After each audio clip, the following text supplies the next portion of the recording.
नमस्ते। आज हम यहाँ बात करेंगे मैनेजमेंट की। मैनेजमेंट क्या है, कैसे काम करता है, इसके प्रिंसिपल्स क्या हैं, इसके बारे में हम चर्चा करेंगे।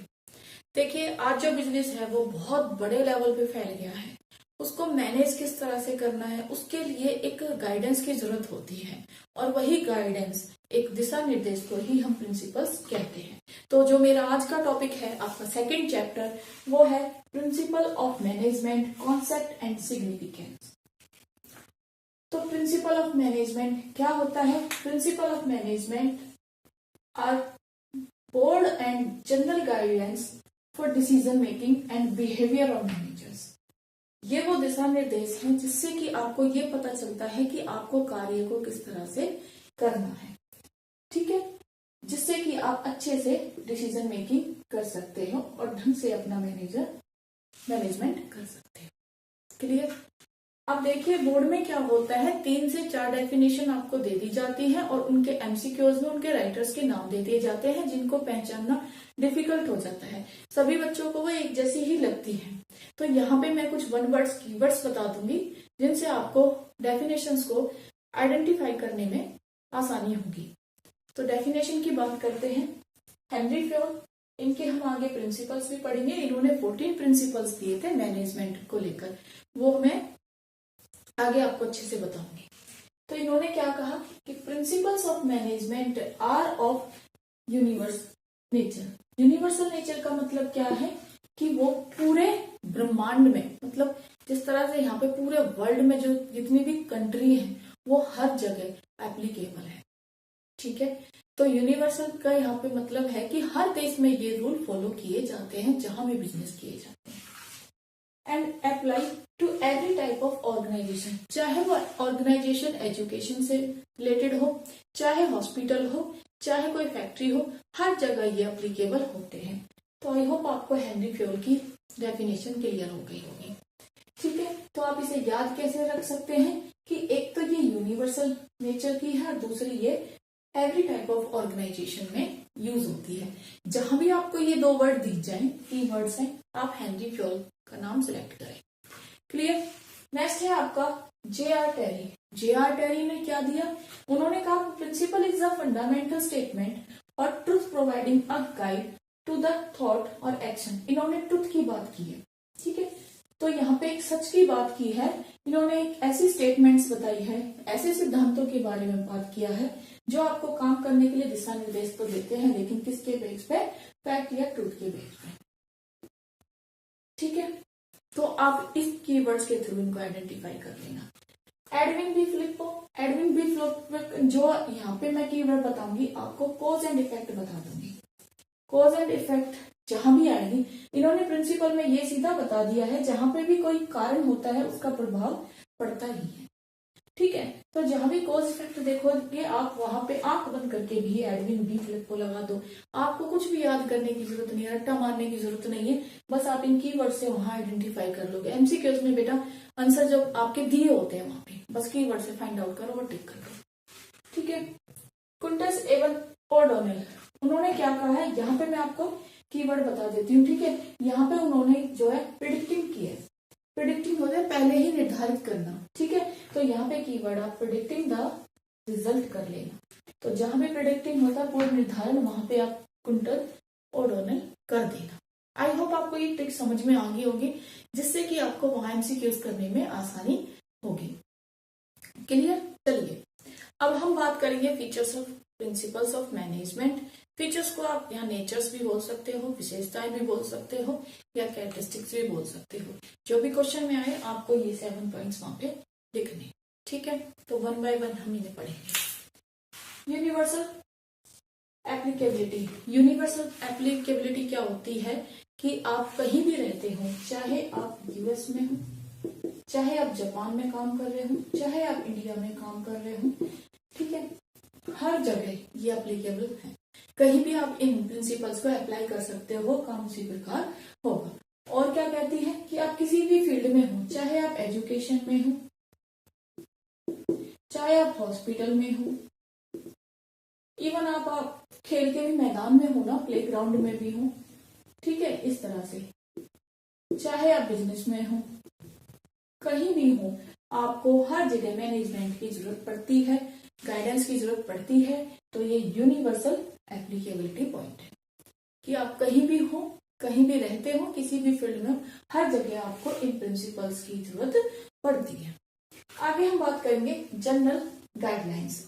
जनरल गाइडलाइंस ये कहती है कि ये फिजिक्स और केमिस्ट्री की तरह कोई डिफिकल्ट नहीं है, ये सामान्य है, मतलब नॉर्मल, आप इन्हें आसानी से, इजी टू यूज है, आसानी से आप इन्हें यूज कर सकते हो। इनमें कोई सख्ती की जरूरत नहीं होती, ना ही एक कठोरता से लागू किए जाते हैं, आसानी से आप इन्हें समझ के भी अप्लाई कर सकते हो।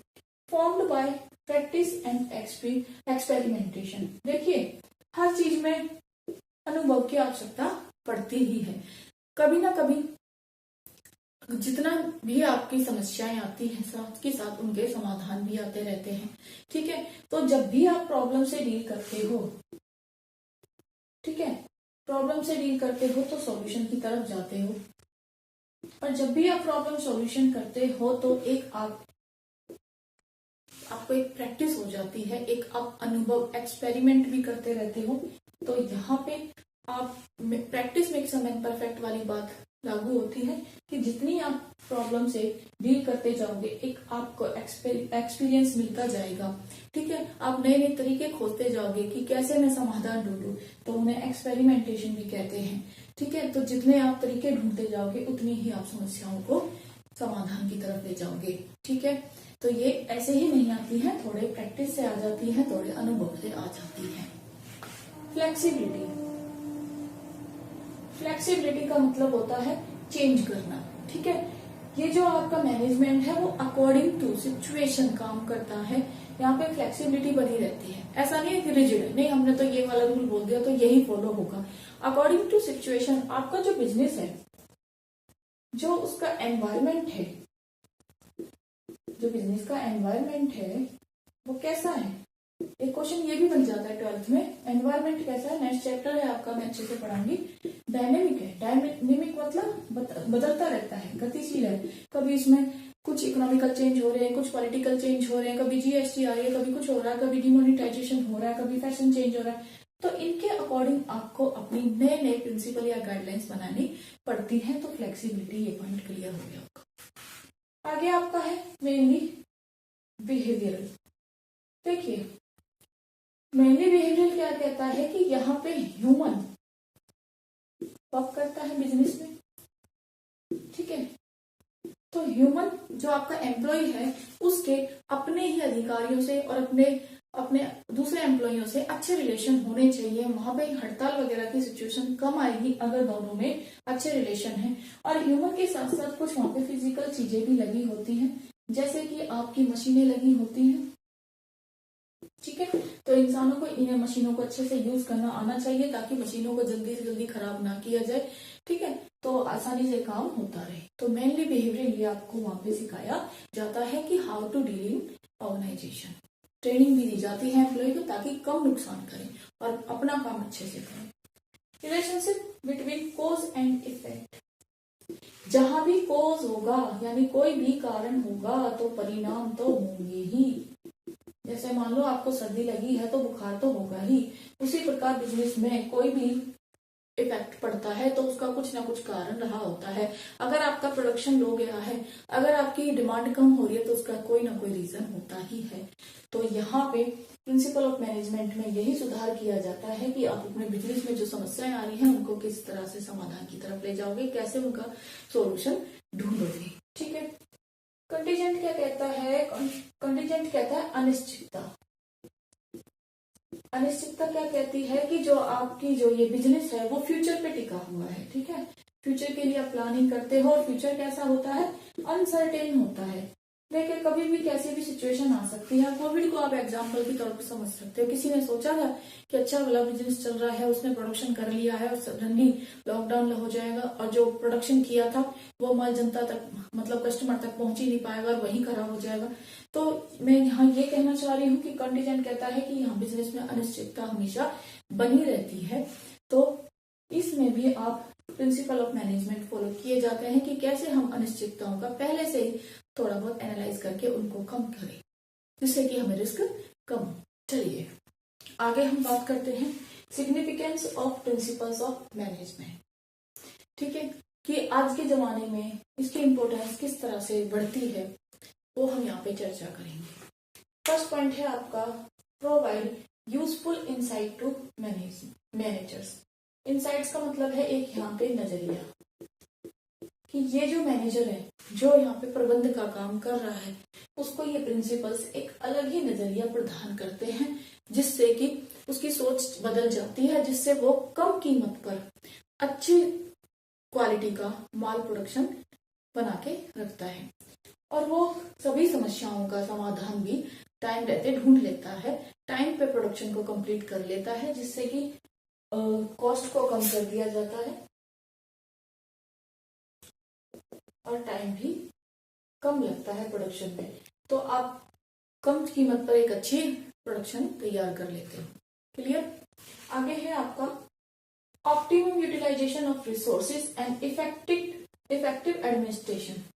वही बात है, यहाँ पे मैं फिर से बता दूं, रिसोर्सेज 2 टाइप्स के होते हैं। एक आपका फिजिकल होता है, फिजिकल में आपका क्या क्या आ जाती है, आपकी कैपिटल आ जाती है, ठीक है, आपकी मशीन्स आ जाती हैं, आपके प्लांट्स आ जाते हैं, और दूसरा कौन सा होता है, फिजिकल के साथ साथ दूसरा आपकी ह्यूमन होता है। और ह्यूमन में कौन कौन सी चीजें आ जाती हैं, ह्यूमन में आपकी लेबर आ जाती है। क्लियर? तो इन दोनों रिसोर्सेज का अच्छे से, यहाँ पे संसाधनों का अच्छे से यूटिलाइजेशन करना भी आपको कहाँ से आता है, प्रिंसिपल ऑफ मैनेजमेंट से आता है। इफेक्टिव का मतलब होता है आप कम टाइम में अच्छे से, एडमिनिस्ट्रेशन का मतलब होता है प्रशासन कर सकते हो, यानी काम को टाइम पे पूरा कर सकते हो। इन शॉर्ट कि आप ना ही तो मशीनों को वेस्ट करोगे, ना ही पैसे की बर्बादी करोगे, और ना ही आपकी लेबर फ्री बैठी होगी। आप अच्छे से सभी चीजों को मैनेज कर पाओगे और अपना प्रोडक्शन बढ़ा के ज्यादा से ज्यादा प्रॉफिट कमाओगे। नेक्स्ट पॉइंट आपका कहता है साइंटिफिक डिसीजन। देखिए साइंटिफिक का मतलब क्या होता है, यहाँ पे वैज्ञानिक, ठीक है, और जो ये वैज्ञानिक डिसीजन है, जो निर्णय लेने की क्षमता है, वो एक दिन में नहीं आती, वो एक्सपीरियंस से आती है। यानी आपको जब ट्रेनिंग दी जाती है, लगातार ट्रेनिंग के बाद आपकी जो सोच है, आपका जो डिसीजन मेकिंग है, वो वैसी ही बन जाती है, जिससे कि आप बिजनेस को रन कर सकते हो और बिजनेस में आने वाली प्रॉब्लम्स को डील कर सकते हो, सॉल्व कर सकते हो।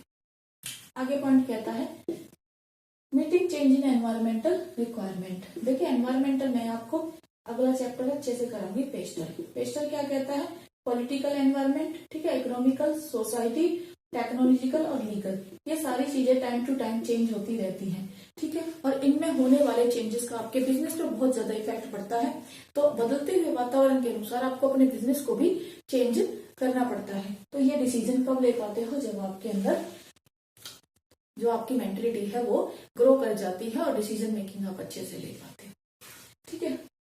नेक्स्ट है आपका फुलफिलिंग सोशल रिस्पॉन्सिबिलिटी। हर कोई बिजनेसमैन जो भी बिजनेस करता है उससे ये उम्मीदें रखी जाती हैं कि वो सोसाइटी की जिम्मेदारियों के प्रति अवेयर रहेगा और उन्हें पूरा करेगा, जैसे कि पोल्यूशन ना करे, ठीक है, तो उसके साथ साथ लोगों को ज्यादा से ज्यादा रोजगार प्रोवाइड करे। क्लियर? तो इन जिम्मेदारियों का भी पालन करे और टाइम पे अपनी लेबर को सैलरी बोनस देता रहे। इन्वेस्टर्स भी हैं तो उनको भी टाइम पे पैसे देता रहे, और भी बहुत सारी जिम्मेदारियां हैं, ठीक है। नेक्स्ट है आपका 6 management of training, education and research. Management के अंदर यहाँ पे आपको ट्रेनिंग भी दी जाती है और समय समय पर उन्हें रिसर्च के लिए भी मोटिवेट किया जाता है। रिसर्च से क्या होता है, रिसर्च से आपको ये पता चल जाता है कि आपके प्रोडक्ट में क्या कमी है बदलते वातावरण के अनुसार। यानी आज अगर हम बात करें तो टेक्नोलॉजी चेंज होती रहती है, तो आप वही प्रोडक्शन करोगे जो डिमांड है।